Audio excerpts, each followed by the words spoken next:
Kim Chiu na inis at di natuwa sa isang nagtanong at nagkumpara kay Paolo Avellino.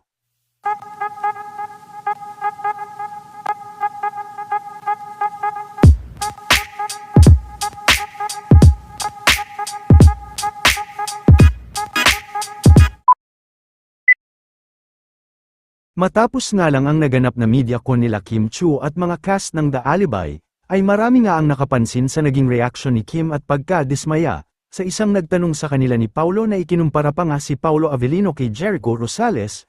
Sinang-ayunan din ni Kim ang tweet kung saan ay sinabi nga ng fan na hindi na dapat ikumpara si Paolo kay Jericho. Naimbyar na din si Kim na tila pinipilit silang paaminin sa real score nila ni Paolo Avellino. 100 score. No press con will happen after this. So answer the question. Sumagot si Paolo, sabi niya 100 daw ang score. Ow! Thank you, Paolo.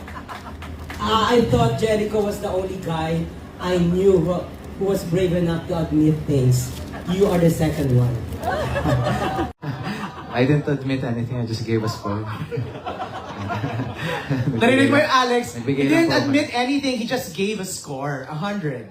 I'm not asking for a score. So you did not answer the question? Kimmy, how will you answer that question ni Alex? With urgency daw. Kaya nga para saan ba? Ikabubuti ba yan ang ekonomiya ng Pilipinas? Oo, itong Kung magpapabago ng maikabubuti sa ekonomiya bagong ng- presidente sa 2028. Eto na lang. Ikaw ba?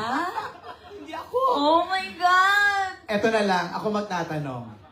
Kimmy, kanino galing yung bulaklak na pinost mo nung Valentine's Day? Ala, super naman. Kanino daw galing Kimi? Di ba? Kim. Ikaw si Kimi. Kanino galing? Siyempre. Kanino? Sorry, charot. Siyempre, sa kanya. Sa kanya, kay Paul.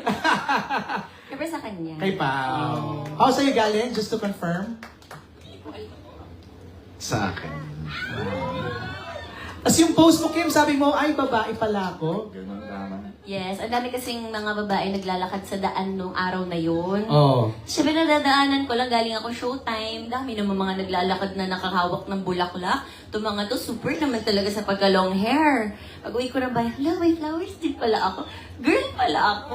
Ganon. Yan lang yun. Diba? May pauga po ang Kim Pao Universe official. Lahat sa set talaga parang. So yung apat yung Sabi nga, lava pie, na stars. lava, matamis ang loob. It's an honor and Kain ako ng isa. Ang konting reaction, Pao, na... Sarap. Favorite pala, happy birthday. Happy birthday!